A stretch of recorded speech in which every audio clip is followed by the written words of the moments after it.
Guys কেমন আছেন? নতুন একটি ব্লগে আপনাদেরকে স্বাগতম। আজকে আমরা তুত ফল দেখাবো আপনাদেরকে, তুত ফলের উপকারিতা। আর এটি ইংরেজির নাম হচ্ছে মালবেরি। তো দেখতে পাচ্ছেন আমাদের ভাইরা খাচ্ছে। ভাইয়া মিষ্টি হালকা টক আছে না? আপনি কি এটার উপকারিতা জানেন না এমনি এমনি খাচ্ছেন? আচ্ছা, এটা কিন্তু ভিটামিন সি আছে প্রচুর, আর প্রচুর এটা কিন্তু প্রচুর পুষ্টি। আপনারা যেখানেই পাবেন খাবেন। প্রচুর পরিমাণে হয়েছে, দেখেন প্রচুর পরিমাণে হয়েছে, প্রচুর মালবেরি হয়েছে। আপনারা দেখেন অনেকে হয়তো এটাকে ভালোবেসে ছাদে গাছ লাগিয়েছেন, ঠিক আছে, বাট এত হয়নি। দেখেন এখানে কি পরিমাণ হয়েছে, প্রত্যেকটা ডালার মধ্যে প্রচুর পরিমাণে এই তুত ফল হয়েছে। তো এখান থেকে আমরা এখন খাবো শুধুমাত্র যেগুলো পাকা আছে এগুলোই, কারণ এগুলো বেসিক্যালি পাখিরাই বেশি পছন্দ করে। সব পাখি না, কিছু কিছু পাখি মালবেরি ফলটি পছন্দ করে। তো যখন পেকে যায়, পেকে গেলে কিন্তু এটা নরম হয়ে যায়, আর নরম হলে কিন্তু গাছ থেকে পড়ে যায়। আমরা দেখতে পাচ্ছি আমাদের দুইজন ভাই কিন্তু ঘুমিয়ে খাচ্ছে, জানি না শেষ পর্যন্ত আমরা পাবো কি না। তো এইখানে দেখেন প্রচুর পরিমাণে হয়েছে, ওই যে উপরে হয়তো আপনারা ভিডিওতে স্পষ্ট দেখতে পাচ্ছেন না, এই যে দেখেন আমি দেখাচ্ছি আপনাদেরকে। তো এটি আপনারা চাইলে কিন্তু ছাদ বাগান করতে পারেন। এই যে এটা কিন্তু পাকে নাই, আবার এটা খায় না, কিন্তু এটা টক। তো পাকলে একদম লালচে কালার হয়ে যাবে, কালো কালো মতো হয়ে যাবে। এটা এখন হাইব্রিডভাবে ওটা চাষ করা হচ্ছে, হাইব্রিড মানে অনেক বড় বড় করে।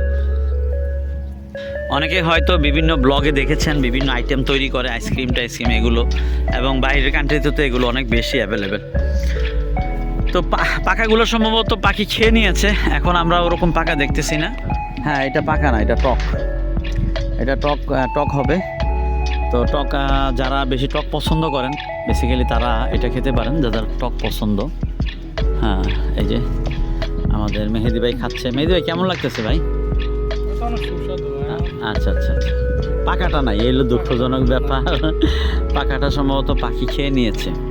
হাবিব ভাই আপনি কতগুলো খাইছেন? আমরা দেখলাম অনেকক্ষণ ধরে আপনি খাইতেছেন, খালি টপ টপ করে খাইলে মুখে দিচ্ছেন ভাই। 50 গ্রাম, চিন্তা করে দেখেন হাবিব ভাইকে কি বলা উচিত। উনি একাই 50 গ্রাম এই তুত ফল শেষ করে ফেলেছে।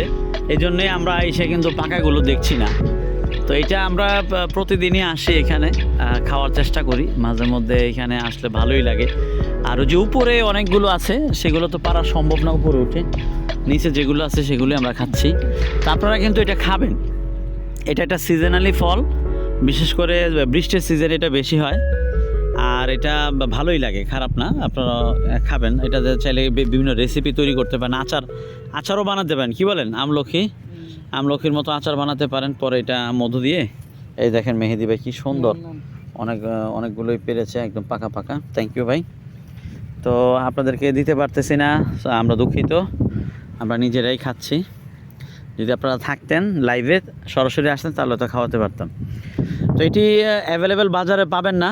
আর আপনারা যদি অর্ডার করতে চান আমাদেরকে কমেন্ট বক্সে আপনার ঠিকানা দিবেন, আমরা আপনার কুরিয়ারে পাঠিয়ে দিব, ঠিক আছে? একদম বিনা পয়সায় পাঠিয়ে দিব। থ্যাংক ইউ হাবিব ভাই, অনেকগুলো দিয়েছেন।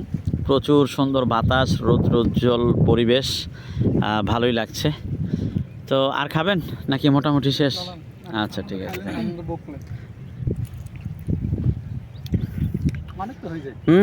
হাইবে খাইছেন? আর খাবেন? আচ্ছা থ্যাংক ইউ। এখন দুপুর লাঞ্চের পরে একটু খেলাম, মাশাআল্লাহ ভালোই টেস্ট। ভাই বসবেন না?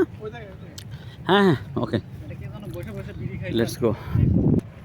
আমাদের তো এটা আমরা রেগুলারই খাই, এখানে মাঝে মধ্যে আসি। এটা কিন্তু আমাদের নামে বাজেট করা, বুঝছেন? আচ্ছা, এবার লেট করে ফেলছেন। আচ্ছা, আজকে হঠাৎ কিভাবে মনে পড়লো? ওই হুজু করতে যাই দেখলাম যে